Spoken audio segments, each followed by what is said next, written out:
Now we'll learn how to write plural formula. Okay.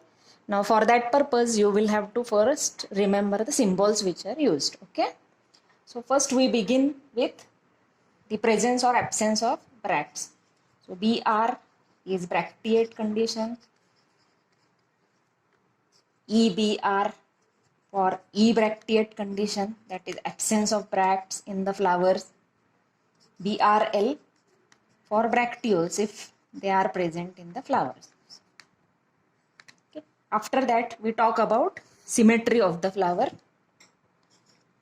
So this is for actinomorphic flower. This is for zygomorphic flower. Then we talk about sex of the flower. This symbol, or we can write in this way also. This represents bisexual flower. If flowers are unisexual, then this is for female flower. This is for male flower. Now we'll write down the symbols for all the words, starting with calyx. So K is for calyx. Now when I write number of sepals, I write in subscript. So this is polysepalous condition. Now when I want to write gamosepalous condition, then I write that number in bracket.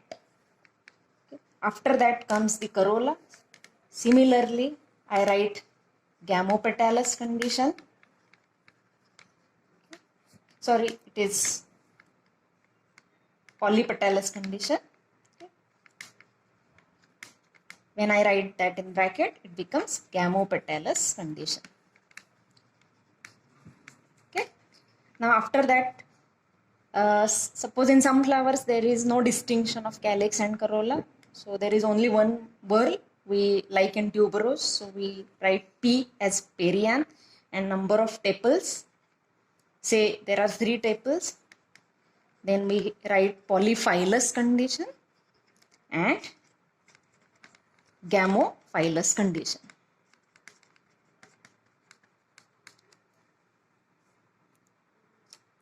Okay, now we'll see next organ, that is androecium. A is for androecium. So subscript, I write 5 in the subscript. That means there are 5 stamens, which represents polyandrous condition. Now when I write that number in bracket, it's a cohesion. So can you guess what type of cohesion I am mentioning? Okay, so it is either Adelphi, Syngeny or Synandry. Now besides this, we do see some adhesion. So we can represent adhesion by using some symbol. So if I say that there is adhesion between petals and stamens, stamens attached to corolla, then this is epipetalous condition, and we draw a bridge, okay, in between C and A. Similarly, we can see episepalous condition as in Rangoon creeper. Then epiphylous condition, and we might see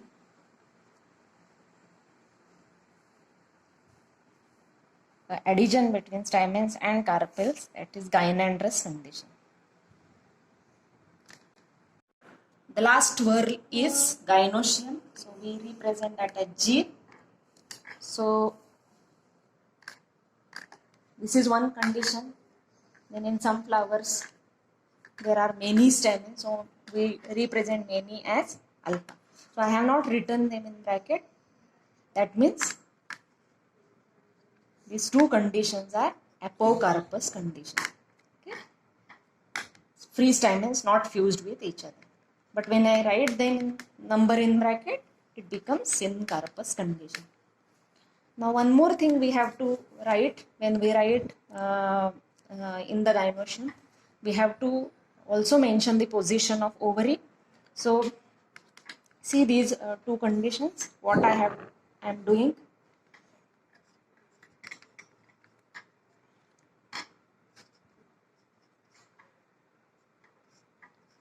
So can you see the difference?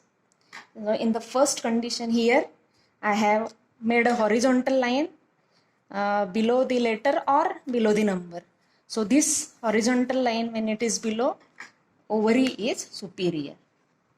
And in second case, you will see that horizontal line is above the letter or above the number. So here ovary is inferior. So we have to mention the number of carpels, also the position of ovary. Okay. Now I will take one example. So try to describe the structure of flower based on the floral formula now which I tried.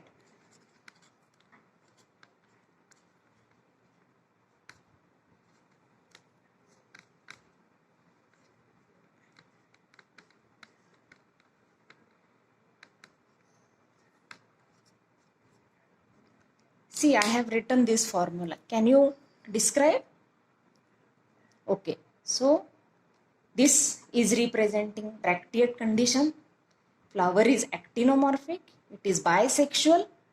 There are 5 sepals, gamosepalous condition. There are 5 petals, gamopetalous condition. There are 5 stamens. You can see bridge, that means epipetalous condition is also there. Then gynoecium is showing bicarpellary condition, syncarpous, and ovary is inferior. So in this way we can describe the flower using floral formula.